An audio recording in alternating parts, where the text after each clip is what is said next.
की ठराविक राज्यातल्या ठराविक घटनांचं राजकारण केलं जाते।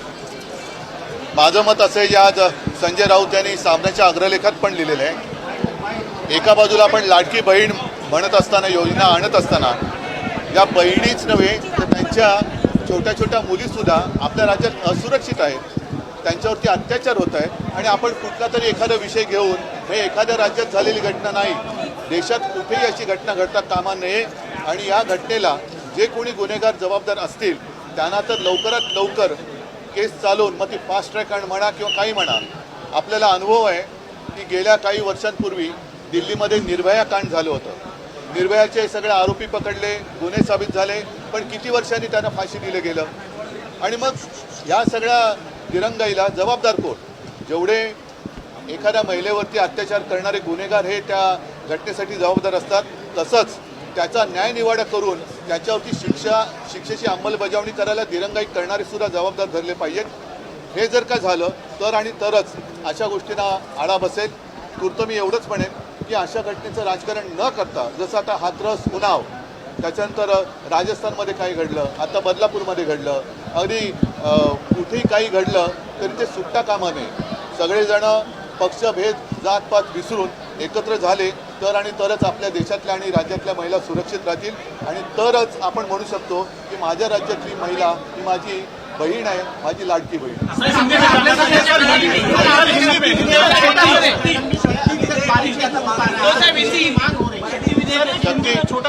शक्ती जे विधेयक आम्ही आणू इच्छित होतो त्याचा मसुदा जवळपास तयार झाला होता।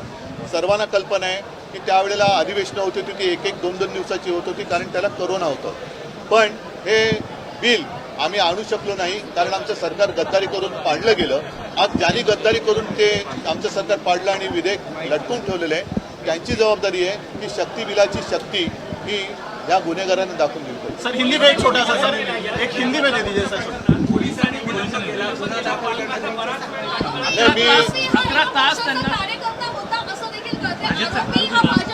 मला तर असं कळलं की ती शाळा सुद्धा भाजपच्या लोकांशी संबंधित होती। मी याच्यात राजकारण नाही आणत, पण इतर ठिकाणी सुद्धा कोणी राजकारण करू नये।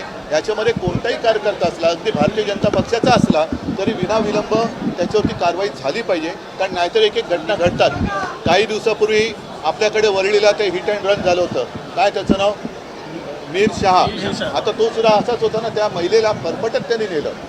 आता पुढे काय झालं का त्याच्याकडनं पण निबंध लिहून घेतला। आता सुद्धा हे जे केवळ जर का भाजपचे कार्यकर्ते असतील तर त्यांच्याकडनं निबंध लिहून घेऊन त्यांना सोडून देणार आहेत का? संपूर्ण जग आता बघतंय।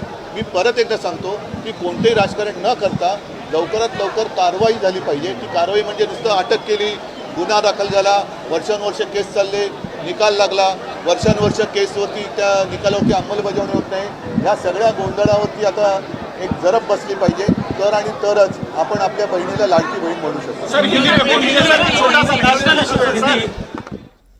तर उद्धव ठाकरे यांनी गंभीर स्वरूपाचे आरोप केलेले आहेत। बदलापूरमध्ये घडलेल्या या घटनेवरती आम्ही राजकारण आणू इच्छित नाही, मात्र शाळा भाजपच्या लोकांशी संबंधित आहे असं उद्धव ठाकरे यांनी म्हटलेलं आहे।